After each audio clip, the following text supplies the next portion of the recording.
kali ini saya akan membahas tentang hukum nun mati dan tanwin. Hukum nun mati dan tanwin. Tapi sebelumnya kita akan bahas apa itu yang dimaksud dengan nun mati dan juga tanwin. Teman-teman sekalian, nun mati adalah nun yang tidak berharokat. Biasanya di atasnya ada tanda bulat seperti bulan sabit ataupun bulat sempurna. Jadi kalau tidak berharokat berarti namanya nun sukun atau nun mati. Adapun yang dimaksud dengan tanwin adalah nun sukun yang berada di akhir kata ada dalam pelafalannya namun tidak ada dalam penulisannya. Jadi dapat kita ibaratkan kalau kita membaca kata masalan sama dengan kata masalan dengan nun sukun di ujungnya. Contoh yang kedua, nuhun dengan tanwin di ujungnya, maka sama dengan juga nuhun dengan nun sukun di ujungnya. Begitupun kata ainin sama dengan kata ainin dengan nun sukun di ujungnya. Jadi pada dasarnya tanwin dan nun sukun itu sama-sama nun sukun. Nah, adapun hukum dalam nun sukun dan tanwin itu ada banyak ya. Ada yang membaginya dengan 4 hukum, ada yang membaginya dengan 5 hukum, ada juga yang 6 hukum. Nah, di sini saya akan membawakannya dengan 6 hukum. Pada dasarnya sih sama aja, yang 4 hukum, yang 5 hukum, yang 6 hukum juga sama. Hanya ya beda-beda segi pandang aja. Teman-teman sekalian, hukum nun sukun dan tanwin ada 6. Yang pertama adalah idhar halki, 2 idgham bil gunnah, 3 idhar mutlak, 4 idgham bila gunnah, 5 iqlab, dan 6 ikhfa hakiki. Nah, biasanya kalau yang pakai 5 hukum itu idhar mutlaknya itu dijadikan pengecualian dalam hukum idgham bigunnah. Adapun yang membaginya dengan 4 hukum adalah idgham bigunnah dan idgham bila gunnah itu disatukan sehingga menjadi 4 hukum. Yang pertama dari hukum nun sukun dan tanwin adalah idhar halki. Idhar halki adalah nun sukun atau tanwin bertemu dengan hamzah, ha, ain, ha, ghain, dan kha. Adapun cara membacanya adalah membaca nun sukun sesuai dengan makhraj dan sifatnya. Perlu teman-teman ketahui bahwa idhar itu merupakan hukum dasar dari setiap hukum. Artinya pada dasarnya semua huruf itu yang disukunkan adalah dibaca idhar. Kemudian kenapa dinamai dengan halki? Karena huruf-huruf idhar di sini makhrajnya adalah dari tenggorokan. Nah, tenggorokan bahasa Arabnya adalah halki gitu ya. Di sini ada contoh dari idhar halki. Yang pertama bertemu dengan hamzah. Min ahli, min ahli. Kedua, nun sukun bertemu dengan ha. Man hajaro, man hajaro. 3, tanwin bertemu dengan ain. Haqqan ala, haqqan ala. 4, nun sukun bertemu dengan ha. Min haitsu, min haitsu. 5, tanwin bertemu dengan ghain. Wa rabbun ghafurun, wa rabbun ghafurun. Yang terakhir nun sukun bertemu dengan kha. Wal munkhaniqatu, wal munkhaniqatu. Yang kedua ada hukum idgham bila gunnah. Idgham bila gunnah adalah nun sukun atau tanwin bertemu dengan huruf ya, nun, mim atau waw. Cara membacanya adalah meleburkan nun sukun ke huruf berikutnya dan disertai gunnah yang dipanjangkan 2-3 harokat. Contohnya nun sukun bertemu ya, may yaqulu. Teman-teman sekalian jangan lupa untuk menahannya dan disertai dengan gunnah 2-3 harokat. Kita ulangi lagi contohnya.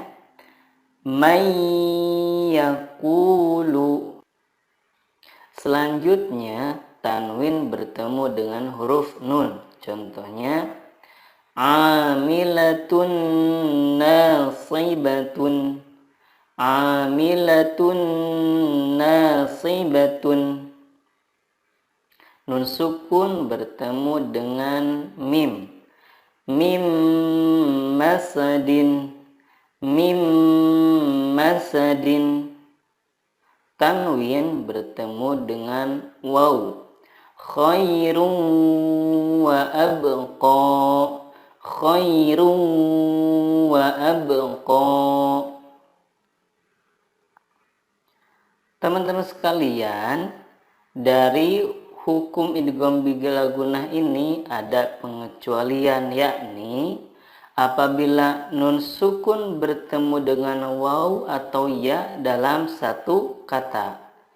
Jadi bertemunya itu dalam satu kata. Nah, hukumnya adalah izhar mutlak. Izhar mutlak. Contohnya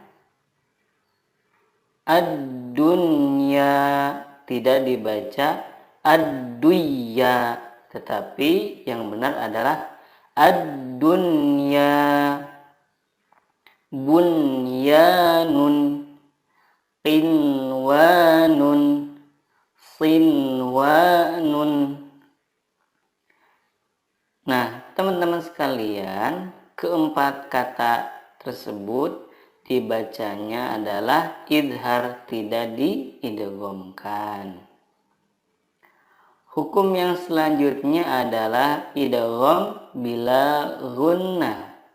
Idgham bila gunnah adalah nun sukun atau tanwin bertemu dengan lam atau ro.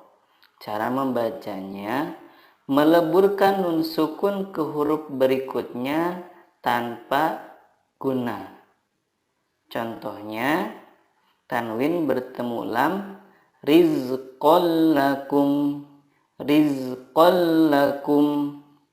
Nun sukun bertemu ro, mir rabbihim, mir rabbihim. Hukum berikutnya adalah iqlab. Iqlab adalah nun sukun atau tanwin bertemu dengan huruf ba. Cara membacanya mengganti nun sukun dengan mim sukun dan disertai gunnah 2-3 harokat. Contohnya sami'an basiran, sami'an basiran. Amba'ahum, amba'ahum. Hukum yang terakhir ada hukum ikhfa hakiki.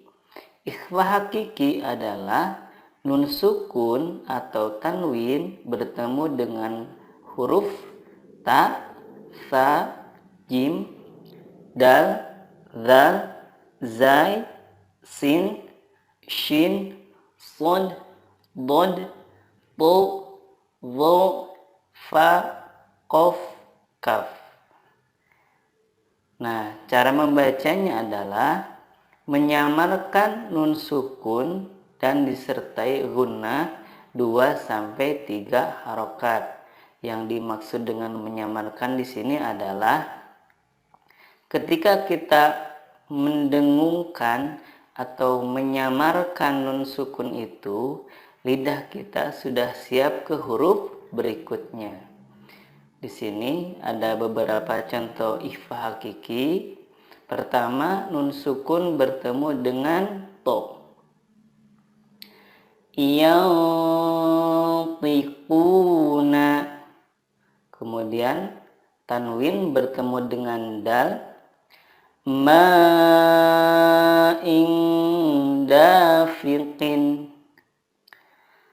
Nun sukun bertemu dengan shin. Insya'a.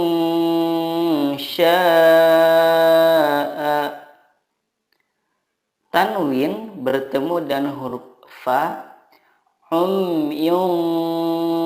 Fahum. Tanwin bertemu dengan jim. Fasabrun jamilun. Nun sukun bertemu dengan sad. Yansurukum. Nun sukun bertemu dengan kaf. Angkana. Nah, teman-teman sekalian, kalau kita simpulkan maka seperti pada tabel berikut ya, hukum nun sukun dan tanwin itu.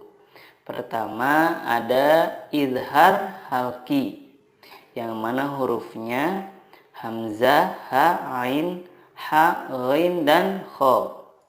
Yang kedua idgham bila gunnah, hurufnya ya, nun, mim, dan waw. Yang ketiga idgham bila gunnah, hurufnya lam dan ra. Nah, syarat idgham bila gunnah dan idgham bi gunnah itu adalah harus berada pada dua kata. Jadi nun sukun atau tanwinnya itu bertemu dengan huruf idgham itu dalam dua kata atau berbeda katanya. Kemudian hukum berikutnya ada izhar mutlak, yakni bertemu dengan ya dan waw dalam satu kata. Hukum yang kelima ada iqlab, hurufnya cuma satu yaitu ba. Dan yang terakhir ada hukum ikhfa hakiki, yang mana hurufnya ada 15, yakni ta, tha, jim, dal, zal, zai, sin, shin, sod, dod, to, do, fa, kof, dan